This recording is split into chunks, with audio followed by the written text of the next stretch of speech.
Hello, I'm Cassandra Kirk, Chief Magistrate and Court Administrator, and it is my pleasure to welcome you to Fulton County Magistrate Court's Visual Information Center.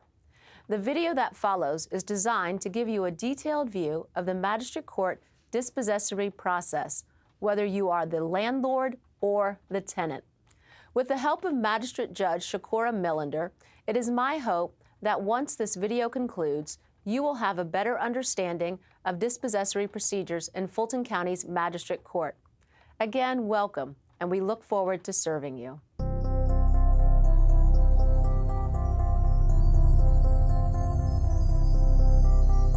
Dispossessory actions.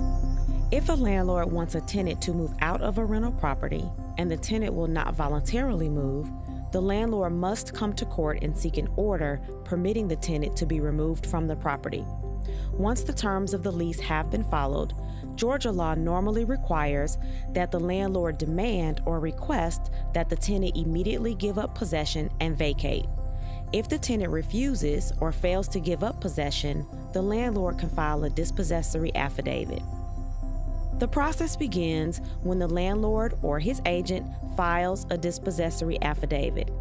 A dispossessory affidavit is a sworn statement that sets forth the reason for the proposed eviction. The landlord can request that the court require the tenant to pay the cost of the filing and serving of the dispossessory affidavit. The tenant must be served with a copy of the dispossessory affidavit. The tenant may be served personally, or the affidavit may be left with a person of suitable age at the tenant's residence. The dispossessory affidavit can also be served by tacking a copy of the affidavit to the tenant's door, as well as mailing him a copy. This is called tack and mail service. The tenant must answer the eviction papers or lose the right to challenge the eviction in court. An answer is a tenant's legal reply to the landlord's dispossessory affidavit.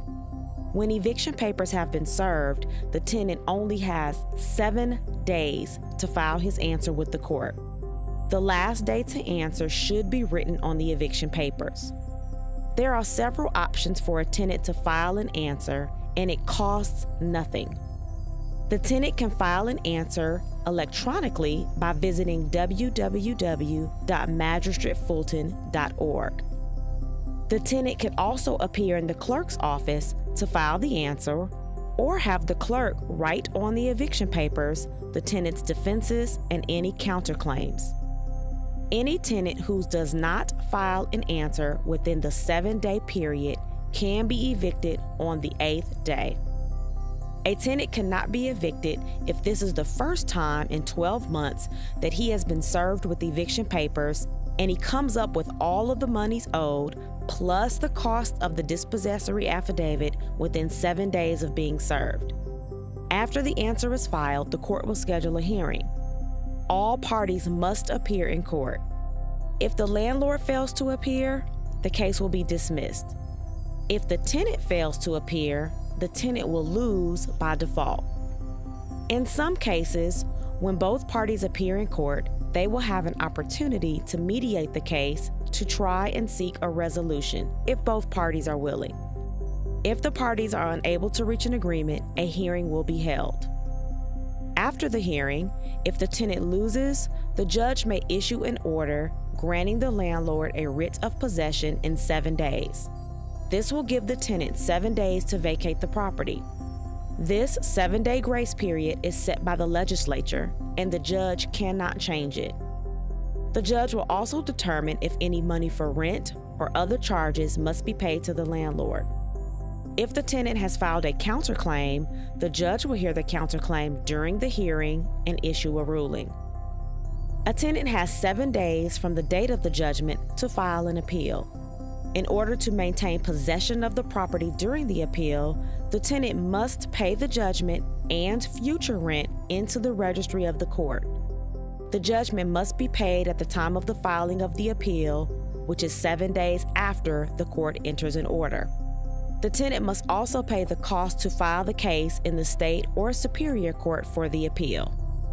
If the tenant does not file an appeal, the landlord can use the writ of possession and have the tenant removed from the property on the 8th day following the trial. While the legal process can take several weeks, self-help evictions, including changing the locks or threatening the tenant, are illegal under Georgia law.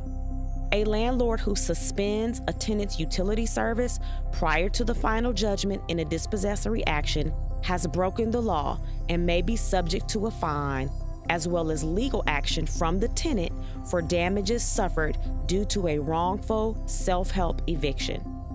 The tenant can file this claim in the magistrate court of the county where the landlord is located, or as a counterclaim in the dispossessory action brought by the landlord.